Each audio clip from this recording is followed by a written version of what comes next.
grabe. So, andito kami ngayon sa Korean barbecue restaurant. So, unlimited barbecue. Samgyupsa. Yes, grabe. So, grabe. Enjoy kami dito. Luto-luto lang. Pero, Only barbecue pa rin napaka-enjoy. only rice. Yes, pero okay lang yan. Ganun daw dito. Magda-diet sila. Ayan. Grabe. Si hi naman kayo. So how do you practice? Ito ang pag-aaralan ko. Ang hirap kumain ng madami kung tapos yung gagamitin. Hindi tayo mapalitan.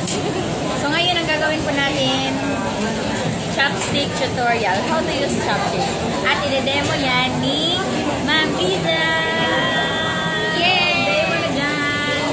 Ganito lang, lalagay mo lang dito yung isa, ito higit, ito yung pangalawa dito, tapos gagawin mo. Ayan mo na, then yun naman, mag-serve. Okay,